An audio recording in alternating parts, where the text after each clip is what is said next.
Olá, meus queridos, como vocês estão? Espero que, como sempre, não é? Bem e animados para mais uma aula de língua portuguesa para os quintos anos.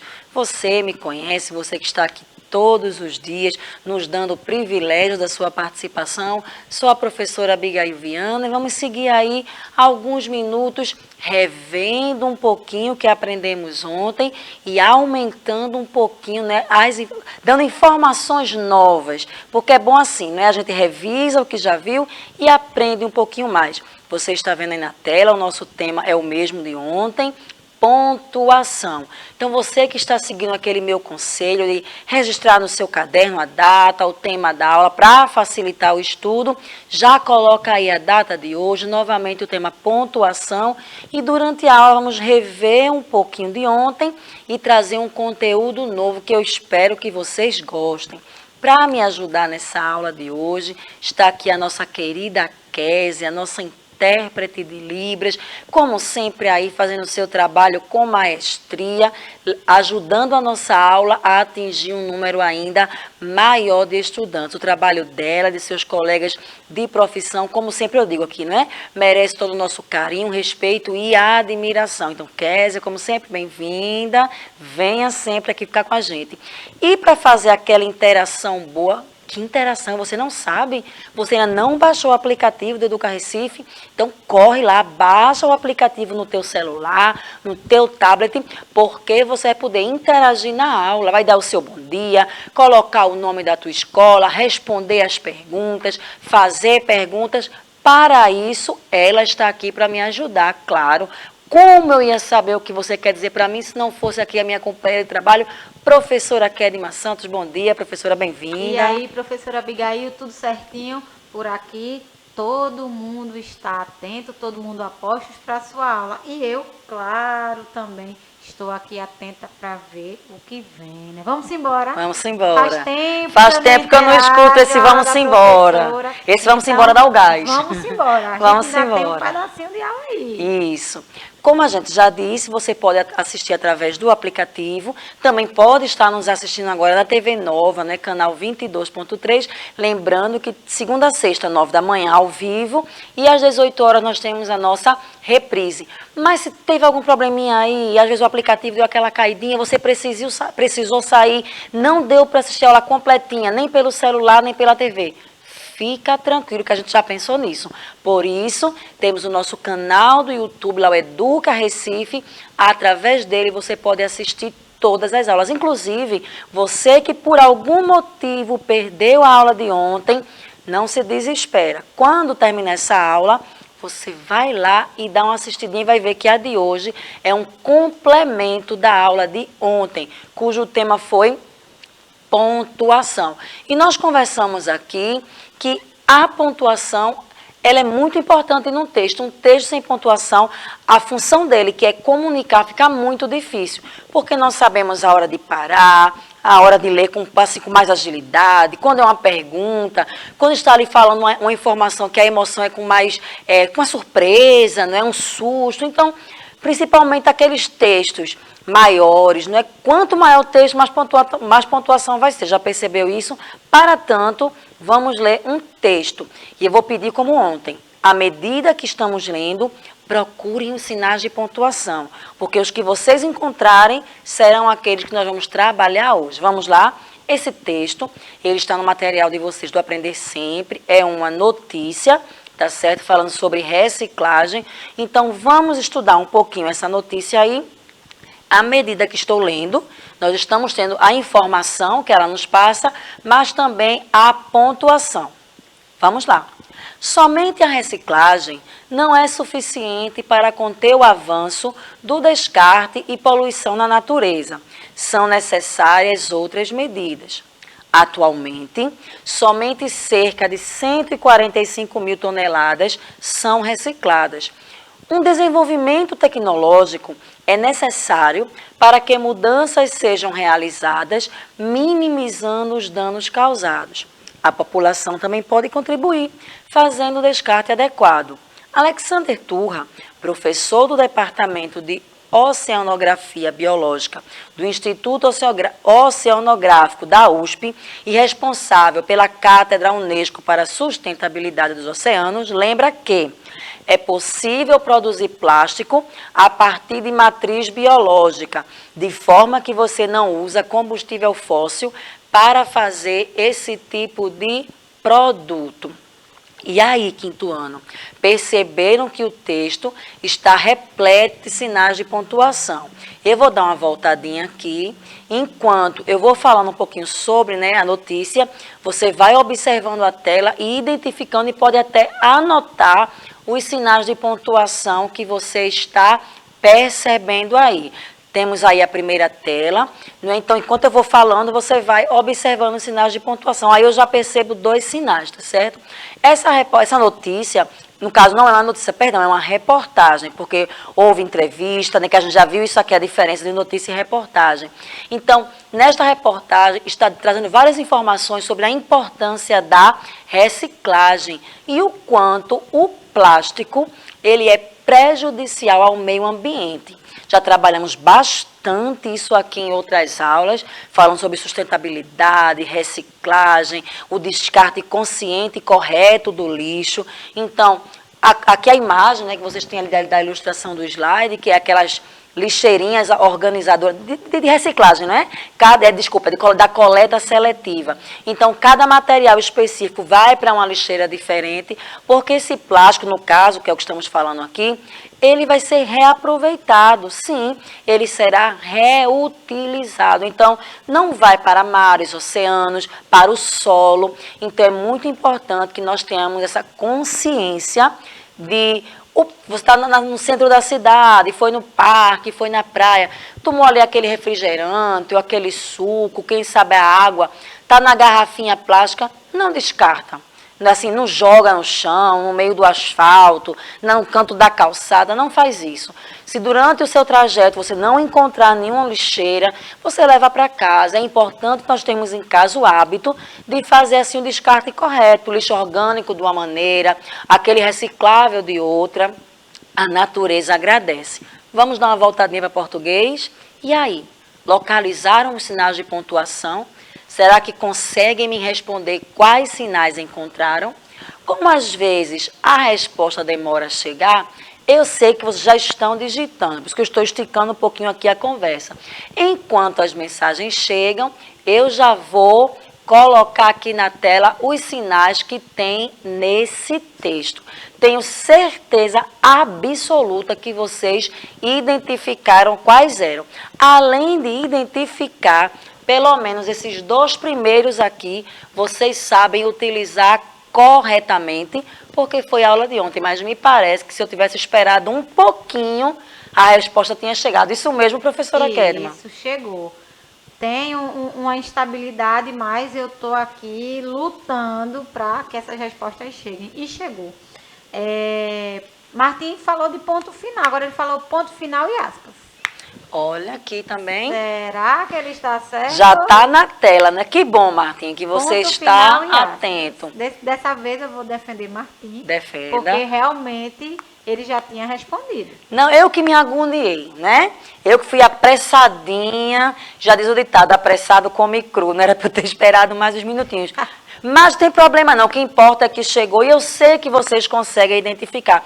E o que é interessante é que vocês já acabaram de estudar vírgula, não foi isso, professora Kedma? Estavam nas vírgulas, nos números decimais. Sim. Vejam como a vírgula, ela é influente, tudo, né? Estava em matemática, agora já caiu em português. Claro que aqui não vai separar decimal, de número inteiro, porém também tem uma função muito importante. Vamos rever um pouquinho o que aprendemos ontem sobre vírgula e sobre ponto final. E depois vamos introduzir o conteúdo aspas, que você aí já estava conversando com alguém e alguém falou assim, e fez esse sinal, aquela comida estava uma delícia e faz sinal. Esse sinal aqui, eu não sei se é o mesmo de Libras, mas é aspas. Kézia, assim, pronto, a Kézia disse para mim que é. Aprendi uma coisa nova hoje, vê que coisa boa. Então, é comum você estar ali conversando e quando alguém quer frisar alguma coisa ou até mesmo ironizar e faz assim. Você gosta de comer feijão? A pessoa diz, adoro. Olha, tá aí entre aspas. Então, vamos ver por que isso daqui a pouquinho. Vamos rever aqui, antes de falar um pouquinho dos sinais, vamos lembrar para que esses sinais servem. Será que é só porque a professora quer dar serviço para a gente e fica inventando novidade para a gente escrever? Nada disso. Eles servem para representar uma pausa na fala, no caso do ponto, da vírgula e do ponto e vírgula. E também ele muda a entonação, no caso da exclamação, da interrogação. Claro, se eu vou fazer uma pergunta, eu não vou dizer assim, qual o seu nome? Ponto final. Qual o seu nome? A entonação da nossa voz, ela vai mudar. A leitura muda completamente. Se eu como, vamos dizer o quê?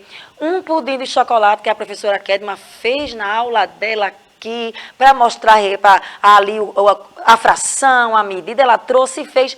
Mas vamos dizer que ela errou um pouquinho no açúcar, no leite, que eu não sei o que é que leva no pudim, porque eu não sei fazer, mas ela errou um pouquinho no ingrediente. Aí ela toda animada, chega para mim e diz assim, gostou, professora?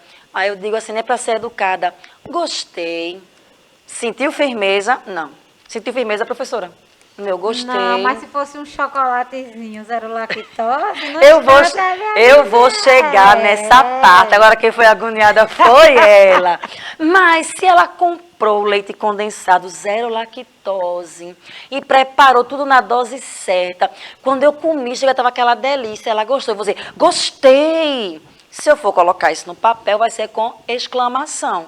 Então, os sinais de pontuação, eles servem para mudar também a entonação. Veja que volta que eu dei, falando de receita, de comida, para você entender como são importantes os sinais de pontuação.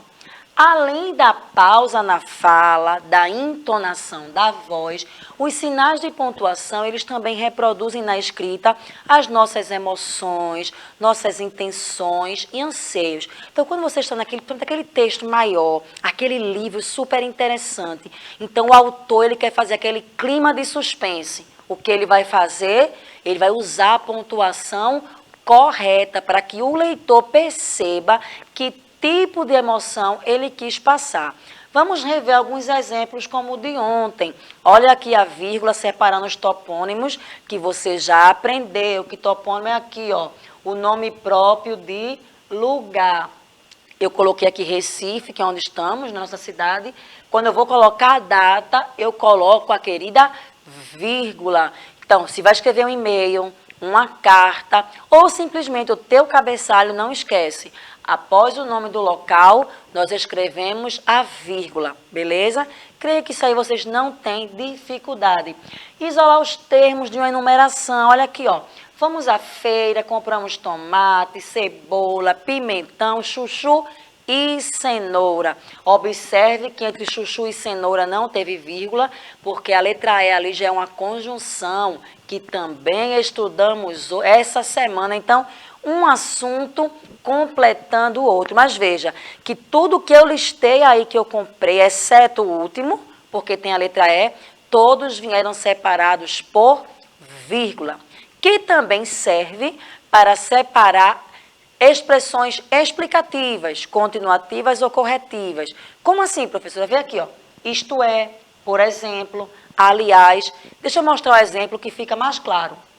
Amanhã, ou melhor, depois de amanhã, viajaremos para a casa dos meus avós. Então, eu fiz uma correção na minha frase, tá vendo? Eu escrevi amanhã, só que eu pensei, Neita, não é amanhã, é depois de amanhã. Então, eu coloco a vírgula, faço a correção. Ou melhor, vírgula novamente, depois de amanhã. Veja como a vírgula tem tantas funções. Já aprenderam em matemática, agora na língua portuguesa, para cada situação diferente, nós temos aí o uso das vírgulas. Não é tão simples, tá certo? É um conteúdo que precisamos estar sempre estudando, sempre nos apropriando, e deixa eu dar aquela dica que vale milhões. Leia bastante. À medida que você lê bastante, você vai se familiarizando com o uso dos sinais de pontuação, que já vai usá-los de maneira super tranquila, porque está acostumado a encontrar com eles na leitura. Separar o aposto do vocativo. Eita, professora, eu não sei o que é isso não. O que? Você perdeu a aula de ontem? Ou você assistiu e não entendeu. Sempre que não entender, põe no chat, que a gente vai ter a maior satisfação aqui de te explicar. Vê só, Beatriz, amiga de minha prima, recebeu a premiação. Se eu tirar esse amiga de minha prima aqui e ficar só, Beatriz recebeu a premiação, eu consegui te passar uma mensagem? Consegui. Beatriz recebeu a premiação. Só que, quando eu coloco amiga da minha prima, eu estou te explicando com mais clareza quem é Beatriz. Então, isso se chama aposto, beleza? É quando uma expressão explica melhor aí o vocativo que é Beatriz. Então, a amiga de minha prima recebeu a premiação. Vai ficar entre as vírgulas, tá certo? Na aula de ontem, eu me detive mais a explicar o que é aposto e vocativo. Você pode assistir, eu não vou repetir tudo novamente, porque temos que continuar e porque eu sei que você vai assistir a aula no YouTube, tá certo? Mas aposto é isso, é uma expressão que vai dar mais informações sobre de quem eu estou falando. Veja agora aqui, ó. Caro amigo, empreste-me o livro.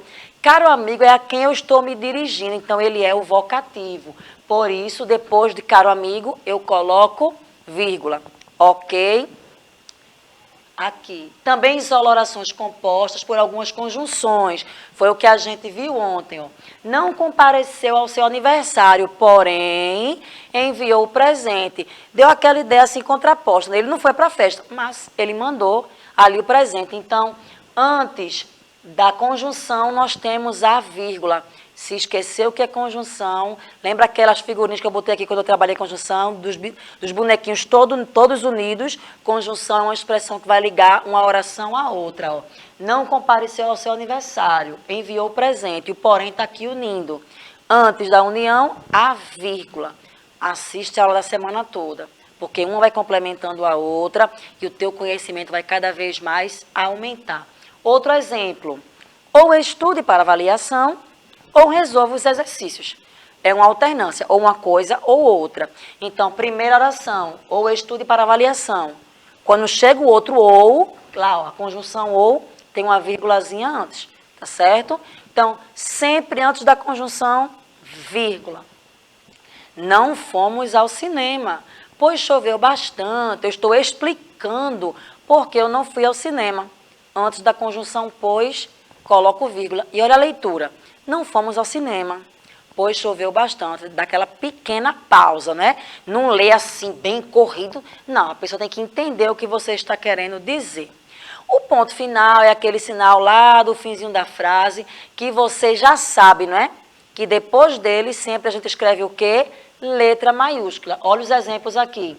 Paulo gosta de brincar com carrinhos e mamãe não foi à feira ontem. Então, são duas frases que eu estou declarando alguma coisa. Na primeira, eu estou falando de uma frase afirmativa. Paulo gosta de brincar com carrinhos. E a segunda é uma frase negativa. Mamãe não foi à feira ontem. Que é justamente o que a gente vai ver agora, que as frases declarativas, elas podem ser afirmativas ou negativas. Só que ambas terminam com ponto final. Olha aqui exemplos de frases afirmativas. Gosto de salada de frutas. Espero que você também goste, porque é bem saudável. Agora, gente, salada de frutas não é assim, mergulhada. O que é, professora Kedma, que a senhora está querendo dizer aí? Uma gotinha ainda vai, agora não pode... Olha a carinha dela, como fica feliz. Meus olhos chegam a brilhar, eu já pensei no leite condensado. Querem fazer esta professora feliz? Pelo menos falem comida. Salada de frutas, não é salada de leite condensado, né? De vez em quando vai um pouquinho, mas não vamos mergulhar as frutas no mar de leite, mas isso aí é assunto para outra aula, vamos deixar quieto. E aqui a segunda frase, está chovendo muito.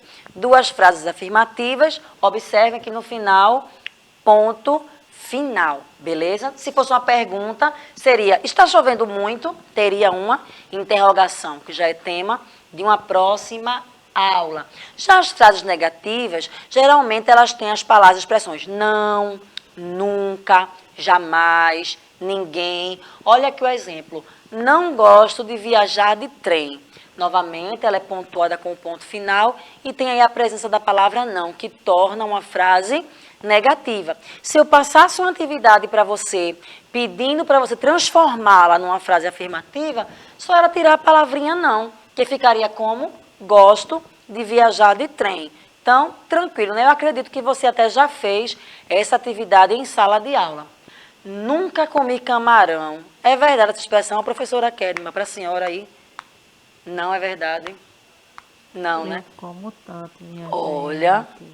olha a Pelo carinha amor de dela. Deus. Queria, inclusive, esses 3 aí. E de sobremesa, aquela salada de frutas com Olha, um pouquinho de leite um pouquinho, condensado. um pouquinho. Gostaria. Vocês queriam também? Eu sei que queriam. Eu sei que queriam, porque quando eu falo de comida aqui, todo mundo se anima. Eu vou confessar outro probleminha, professora. Não posso comer, que eu fico toda me coçando, eu tenho alergia. Tá difícil minha situação, não tá? Tá difícil, Tá gente, difícil, não agradar a tá? professora Abigail. Tá Se eu, difícil. eu trago um leite condensado sem lactose. Pronto. Tá Resolvido o vendo? problema. Tá vendo como ela é fofa? Vamos continuar. Olha aqui o exemplo. Ninguém foi à fazenda nesse final de semana. A expressão ninguém faz com que a frase seja negativa. Ou seja, ninguém foi, não tinha ninguém lá na fazenda. Os bichinhos ficaram com saudades. Até esse ponto, nós revisamos a aula de ontem. Se perdeu alguma coisa, você tem esse conteúdo de hoje, o de ontem, para estudar. Agora, vamos introduzir um pouquinho o tema aspas, que é aquele que eu já aprendi o sinal de aspas. Olha que legal.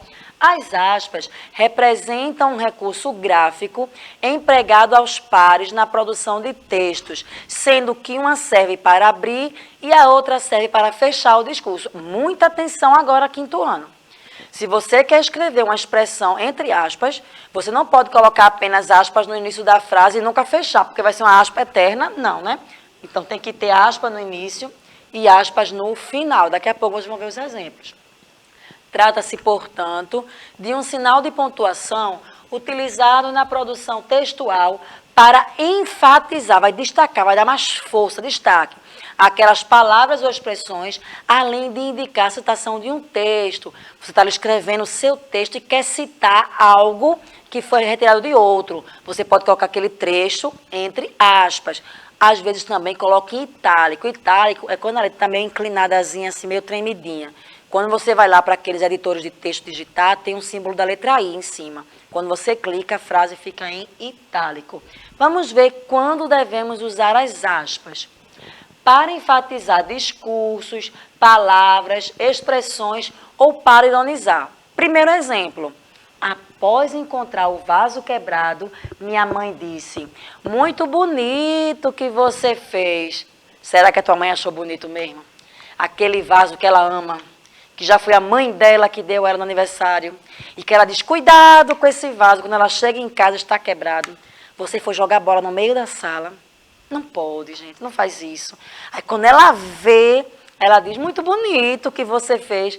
Pode ver que a palavra bonito está entre aspas. Ela citou uma ironia, ela não achou, nada bonito não. Então, evita aí de jogar bola e correr dentro de casa para não quebrar o vaso da sua mãe.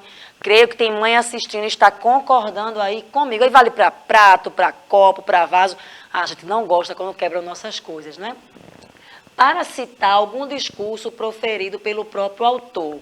Veja só, aqui é a fala de alguém. Vamos pensar numa reportagem. A pessoa foi lá, está dando aquela notícia, e ele quer citar uma frase, no caso aqui do presidente. Aí, segundo o presidente da República, aí, iremos combater a crise. Porque está entre aspas, não é o jornalista que está dizendo. Não é a pessoa que está passando a informação. Essa fala aqui é atribuída, no caso desse exemplo, ao presidente. Então, já percebeu, quando você vai assistir uma reportagem e alguém vai citar a fala bem direitinho, como o entrevistado falou, ele diz assim, abre aspas, aí fala aquela frase, aquele texto, aí fecha aspas. Ou seja, tudo que ele falou ali, quando disse abre aspas, não é ele que está dizendo, ele está citando outra pessoa. Note que as aspas vêm identificar as palavras proferidas pelo presidente. Está aqui, ó. Está vendo que aquele exemplo? Quando as citações diretas são escritas por meio digital, podemos acrescentar o itálico. Eu não sei se você consegue perceber na tela aí que essa palavra em vermelho, a letra está um pouco diferente das demais, porque ela está em itálico. Não se preocupem que em outros momentos voltaremos com esses temas e eu já vou deixar uma atividadezinha para você aí. Você vai pesquisar um texto que tem a presença das aspas. beleza? E você vai escrever esse trechinho em seu caderno, lembrando que a aspa abre e as aspas fecham, tá? Não esquece. Ninguém fala entre aspas assim, não é? Tem que ser as duas, então, início e final.